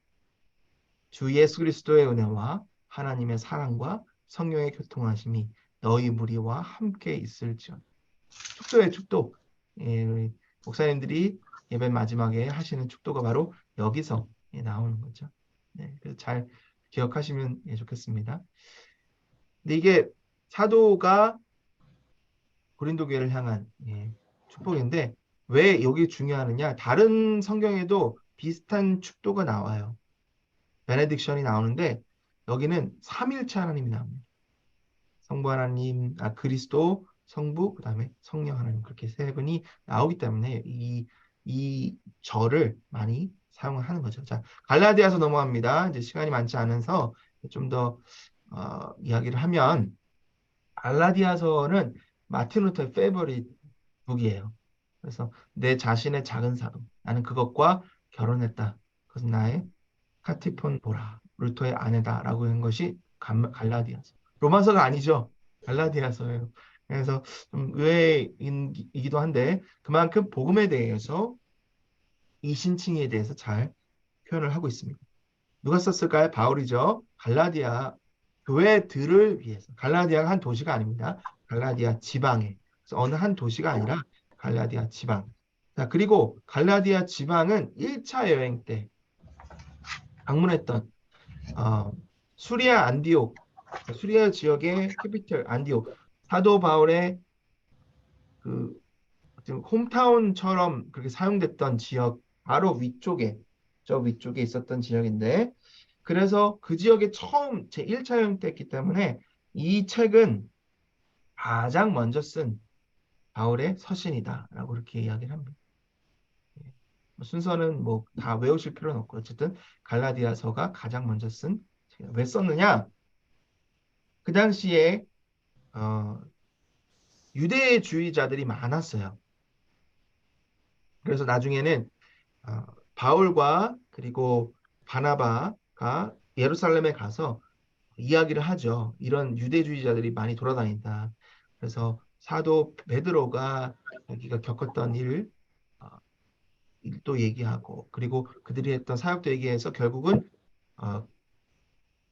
그 야고보 사도가 그걸 이제 오피셜리 이방인에게도 복음이 있다, 구원이 있다라고 해가지고 그게 가져가잖아요. 근데 그쯤이에요. 근데 그거 이유가 아니라 그 전에 갈라디아 교회들에게 썼던, 그러니까 그 당시에 유대주의에 대해서 비판하면서 복음이 무엇인가, 이 신칭이 믿음으로 우리가 의로움을 얻는다, 의롭다 칭을 받는다라는 것을 쓴 거죠. 이 부분 넘어갑니다. 안디옥에서 썼고요. 율법으로부터의 자유, 행위구원이 아니라 이 신칭이 믿음으로 의로다함을 받는 것, 그것에 대해서 이야기를 하고 있습니다. 유대주의자가 누구냐면 믿는 사람 중에서도 구원은 율법을 지켜야 된다, 유대인이 돼야 된다라고 하는 사람들이죠. 그러면 당연히 거기에는 할례를 받아야 된다라고 했던 사람이죠. 믿음도 중요해요. 예수님을 믿어야 되는데 율법을 지켜야만 구원 받을 수 있다. 그러니까 말씀에 더 애다는 거는 이단이죠. 그렇죠? 이단입니다. 유대주의자들도 이단입니다. 하지만 사도 바울은 구원의 충분성을 부정하는 것이다. 구원은 믿음으로, 은혜로, through faith, by grace. 그래서 구원은 은혜로 믿음을 통하여 받는 것. 그러니까 행위 필요 없다는 거죠. 그리고 성령의 역할을 부정하는 것이다. 약화시키는 것이다. 그렇게 얘기합니다. 그럼 이제 한번 넘어가고요. 내용을 보겠습니다. 갈라디아서는 세 파트로 나눠져 있어요. 뭐냐? 내가 너희들에게 가르친 이 복음은 예수님이 나에게 직접 가르쳐 주신 복음이다. 두 번째, 율법은 우리를 자유함에서 벗어나게 해서 율법의 노예로 만든다는 것. 그리고 오직 복음을 통해서 우리는 자유함을 얻는다는 것. 예. 사도권에 대해서 처음 이야기를 하고요. 아직도 사도권에 대해서 의심을 하는 사람들이 초반부터 끝까지 계속 있었습니다. 그래서 그에 대해서 얘기를 하고, 그다음에 율법에 대해서 이야기하고, 그다음에 복음에 대해서 이야기를 하는 거죠. 자, 넘어갑니다. 우리 1장 6절부터 10절까지인데 김지 집사님 한번 아까 제가 한번 여쭤봤었는데 읽어봐 주시면 감사하겠습니다.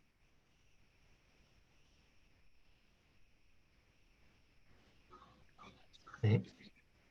갈라디아서 네. 1장 네. 1절에서 6절이요? 네네.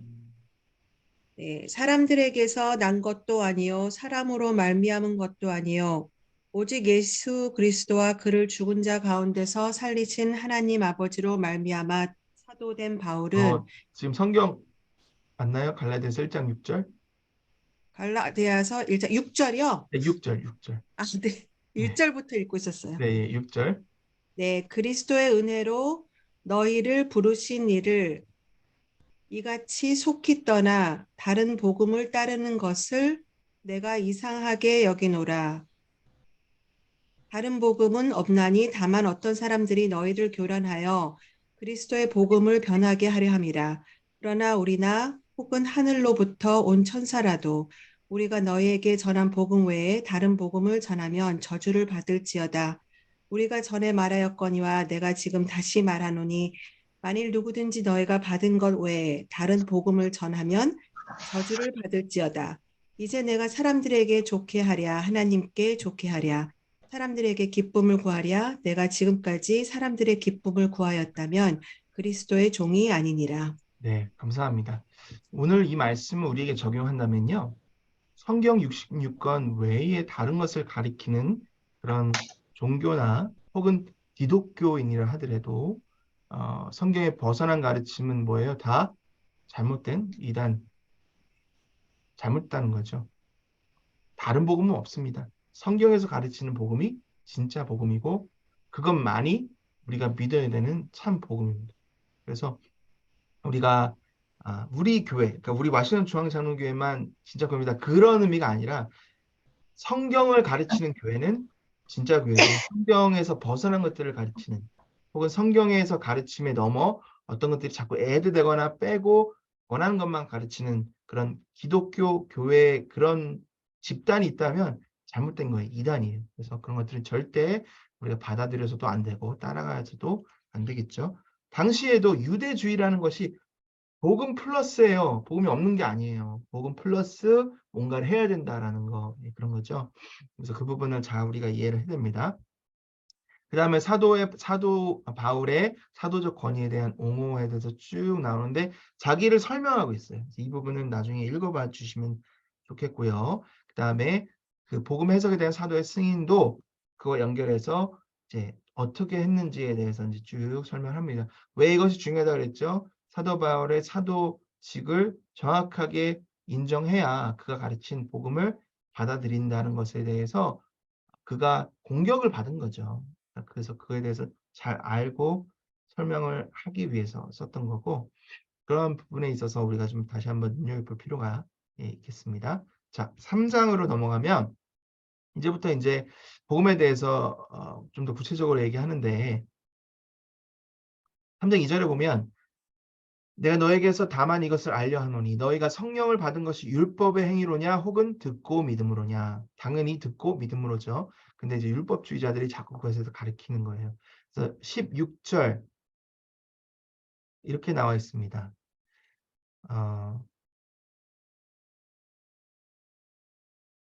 11절입니다. 11절 먼저 보면 또 하나님 앞에서 아무도 율법으로 말미암아 의롭게 되지 못할 것이 분명한 이는 의는 믿음으로 살리라 하였습니다.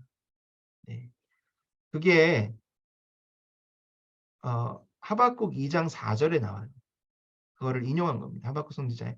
그래서 의는 믿음으로 살리라. 이것은 사도 바울의 얘기가 아니라 이미 구약에서부터 그렇게 이야기가 하나님의 말씀으로 우리에게 주신 약속의 말씀인 거죠. 네. 자, 그 다음에 쭉 넘어가서 왜 16절에 하이라이트를 됐냐? 사도 바울이 로마서에도 얘기했죠. 아브라함에게 주신 축복의 언약, 그것은 누구에게 주신 겁니까? 아브라함을 통한 모든 후손에게 주신 거예요. 믿음으로 우리도 유대인이 아니지만 믿음으로 예수 그리스도 믿음으로 우리도 아브라함의 후손이 됐고 그렇기 때문에 우리도 그 은혜를 받는 수혜자가 된 거죠. 그것이 16절 이 약속들은 아브라함과 그 자손에게 말씀하시는데 여러를 가리켜 그 자손들이라 하지 아니하시고 오직 한 사람을 가리켜 내 자손이라 하였으니 곧 그리스도다. 자, 내 자손이라 그럴 때 그게 뭐냐면 여러 사람이 아니라 한 명을 얘기한다는 거예요. 누구? 예수님. 근데 그 예수님을 그럼 믿으면 믿는 모든 사람들이 은혜를 받는 그 언약의 수혜자가 된다는 것을 사도 바울이 이야기하는 거죠. 20절 그 중보자는 한 편만 위한 것이 아니라 하나님은 한 분이시라.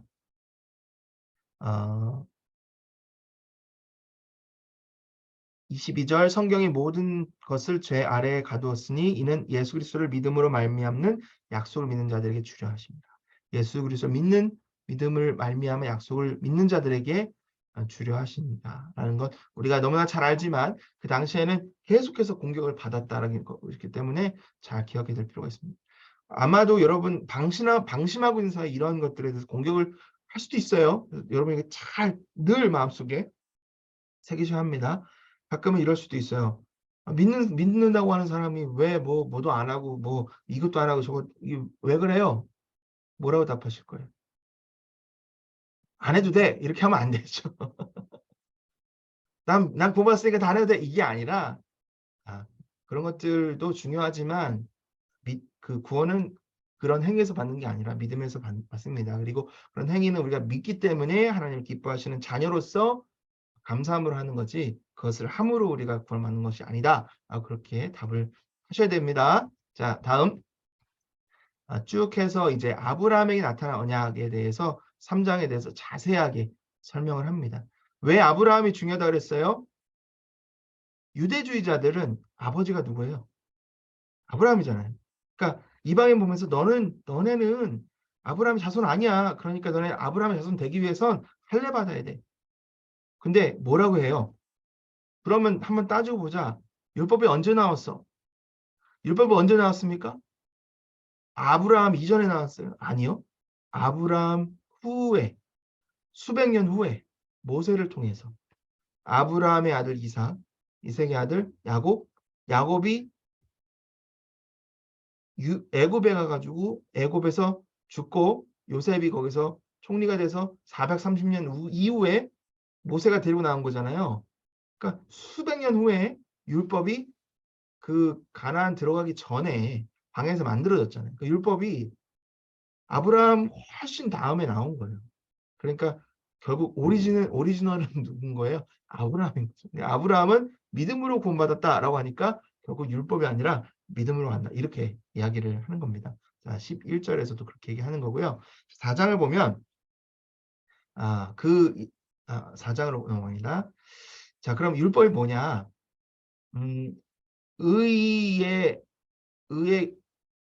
의로우신 우리 하나님, 예수님이 오시기 전에 그 예수님을 포인트하는 초등교사, 그 의로 가기 전까지 가르쳐주는 가디언이라는 것이 율법이다라고 하는 거죠. 그러니까 율법이 주가 아니라 율법은 그 의로우신 하나님으로부터 이끌어주는 가장 지켜주는 사람이었다. 의를 지켜주는 사람이었다라는 거죠.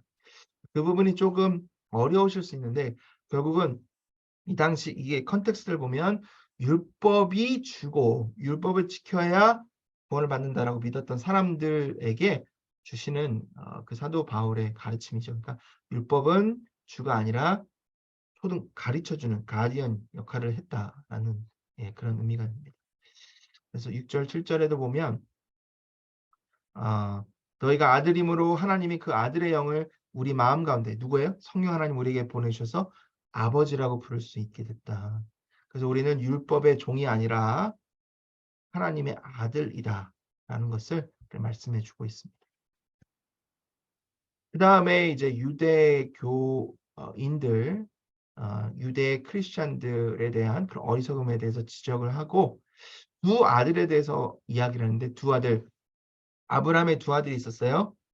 누구죠? 이스마엘과 이삭. 그렇죠? 이스마엘은 하녀로부터 나온 종의 아들이에요. 진짜 아들은 이삭이죠. 우리는 누구예요? 이삭인 거예요. 이스마엘이 아니라.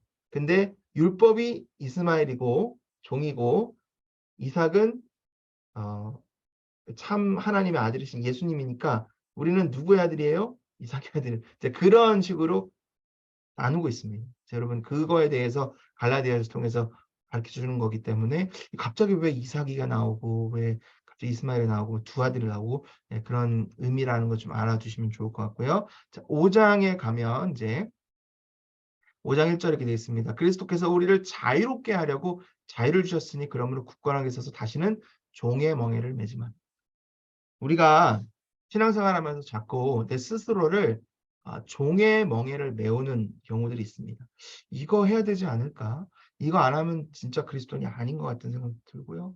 내가 뭐 다른 어떤 사람들 크리스천들을 볼 때 내 눈으로 자꾸 봐가지고 저 사람 예수님 안 믿는 사람 같아. 자꾸 막 이렇게 좀 비평하게 되거나 록다운하게 되는 그런 경우들이 있는데 자꾸 우리 종의 멍에를 매는 거예요. 우리가 거기서부터 자유로워야 됩니다. 근데 자유함을 넘어서 이제는 그 다음에 뭘 해야 돼요? 그 자유를 가지고 하나님이 기뻐하시는 일을 해라. 그것이 고린도 교회 성도들에게 보낸 말씀이죠. 연관이 됩니다. 그래서 5장 16절에 보면 뭐라고 되어 있습니까? 내가 이르노니 너희는 성령을 따라 행하라. 그리하면 육체의 소욕을 이루지 아니하리라. 육체의 일이 있어요. 율법, 뭔가 해야 되고 유대주의적인 어떤 행위로 구원을 받는 그것이 아니라 이제는 성령 하나님의 자유로운 영 안에서 성령의 인도하심을 기쁨으로 감당해라 라는 말씀입니다. 그래서 거기서 보면 여러분들 너무나 잘 아시는 말씀 중에서 자 이제 육체의 일 19절에 육체의 일은 분명하니 곧 음행, 더러운 것, 호색, 우상숭배, 주술, 원수 맺는 것, 분쟁, 시기, 분냄, 당짓는 것, 분열함, 이단, 투기, 술취함, 방탕함 이런 것들이 있는데 자 이런 것들을 안 하려고 하지 말고 뭐라는 거예요? 성령의 열매를 가져라. 뭐예요? 사랑, 희락, 화평, 오래 참음, 자비, 양선, 충성, 온유, 절제니 그런 것들을 따라가라는 거예요. 자꾸 안 해야지 이런 거 하면 안 되지 이런 게 아니라 자 해야지 이런 것들을 더 해야지 이런 것들을 마음에 둬야지라고 생각을 하다 보면 자유함에서 우리의 신앙생활을 이끌어 나갈 수 있다는 거. 그러한 것이 우리 믿는 그리스도를 믿음으로 의롭다함을 받은 그리스도인들의 참된 신앙생활이요 마음, 자세 또 우리의 삶의 모습이 되어야 된다라고 하고요. 이제 6장에 가면 그런 의미에서 이제 서로를 세워주고 서로를 짐을 지고 그리고 서로의 어려운 것들을 같이 해결해 나가는 그러한 교회가 되어라라고 합니다. 그래서 형제 사랑이 그리스도의 법을 완성하는 방법이다라고 하면서 마지막으로 우리 갈라디아서를 그렇게 이제 마무리하고 있습니다. 마지막에 보면 그렇게 돼요. 14절에 그러나 내게는 우리 주 예수 그리스도의 십자가 외에는 결코 자랑할 것이 없으니 그리스도로 말미암아 세상이 나에 대하여 십자가에 못 박히고 내가 또한 세상에 대하여 그러하니라. 이 말씀이 어찌 보면 그 사도 바울의 삶의 고백이에요. 근데 아시다시피 이 성경은 맨 처음에 쓰여진 성경이잖아요. 그러니까 처음부터 끝까지 사도 바울은 늘 같은 마음으로 사역하고 있습니다. 자랑할 것이 없다라는 거. 이게 뭐 1년, 2년 안에 썼다 그러면 이해가 돼요. 그냥 비슷한 원조로 늘 그냥 쓰니까. 근데 수십 년간 쓴 이 성경을 쭉 보면 늘 그래요. 늘 사도 바울은 내 것을 드러내고 내 능력을 드러내는 것이 아니라 예수 그리스도의 능력 안에서 나의 연약함을 나타내고 하나님 성령에 의지해서 그렇게 한 발짝 한 발짝 나아가는 그런 모습들을 보면서 우리도 좀 닮아가야 되지 않을까 그런 도전을 받게 됩니다. 이렇게 해서 갈라디아서를 마무리를 하고요.